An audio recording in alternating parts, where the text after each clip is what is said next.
இதற்கிடையில் இந்த விடயம் என்பது அண்மையிலே இடம்பெற்ற எஸ்ஜேபி கட்சியினுடைய முகாமைத்துவ கூட்டத்தில் பேசப்பட்டதாம். அந்த கூட்டத்தில் இந்த விடயங்களை பார்த்து அமைதியாக இருந்த சஜித் பிரேமதாச இது குறித்து ஆவேசமாக அந்த கூட்டத்தில் பேசியதாக தெரிகிறது. சஜித் பிரேமதாச எழும்பி பேசுகின்ற போதும் எதிர்க்கட்சி தலைவர் பதவியை மாற்றப் போவதாக ஒரு செய்தி பரவிக்கொண்டிருக்கிறது. இதை செய்தது, இந்த செய்தியை பரப்பியது யார் என்று எனக்கு நன்றாகவே தெரியும். அவர் வேறு யாரும் அல்ல, ரணில் தான். அவரது குடும்பத்துக்கு சொந்தமான பத்திரிகை தான் இந்த செய்தியை வெளியிட்டிருக்கிறது. அவருக்கு ஆதரவான இணையதளங்களிலும் இந்த செய்தி பரப்பப்பட்டிருக்கிறது. கடந்த காலத்தில் எல்லோரும் யுஎன்பியோடு இணைந்து செயற்பட வேண்டும் என்று சொன்ன போது அதற்கு அடித்தளம் இட்டவன் தான் நான். ஆனால் பின்னர் இவர்கள் எனக்கு எதிராகவே செயற்பட தொடங்கினர். இப்போது இந்த செய்தியில் எஸ்ஏபியை சேர்ந்த 10 நாடாளுமன்ற உறுப்பினர்கள் என்னிடம் வந்து தலைமைத்துவத்திலே மாற்ற வேண்டும் என்கின்ற ஆலோசனையை வைத்ததாக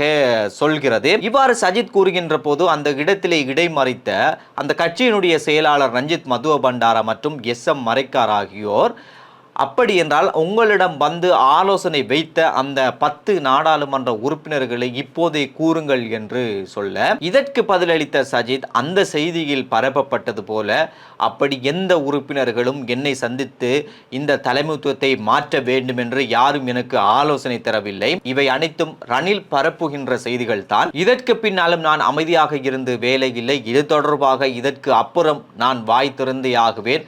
அப்படி வாய் திறக்குகின்ற போது யுஎன்பியும் எஸ்ஏபியும் ஒன்றிணைவது ஒருபோதுமே நடக்காது என்று கடும் ஆவேசமாக சஜித் பிரேமதாச இந்த முகாமைத்துவ குழு கூட்டத்தில் பேசியதாக தெரிகிறது. இந்த நிலையில் சஜித் இவ்வாறு உணர்ச்சி வசப்பட்டு ஆவேசப்பட்டு பேசிக் கொண்டிருந்ததை பார்த்த அங்கிருந்த முஜிபுர் ரஹ்மான், கபீர் காசிம், செயலாளர் ரஞ்சித் மதுவ பண்டாரா ஆகியோர், நீங்கள் இவ்வாறு பேசக்கூடாது, நீங்கள் அமைதியாக இருக்க வேண்டும், எஸ்ஏபினுடைய பதவிகள் குறித்து வெளியில் இருக்கின்ற ரணிலோ யாரோ அழுத்தம் கொடுக்கவே முடியாது என்று சஜித் பிரேமதாசவை ஆசுவாசப்படுத்தியதாக தெரிகிறது.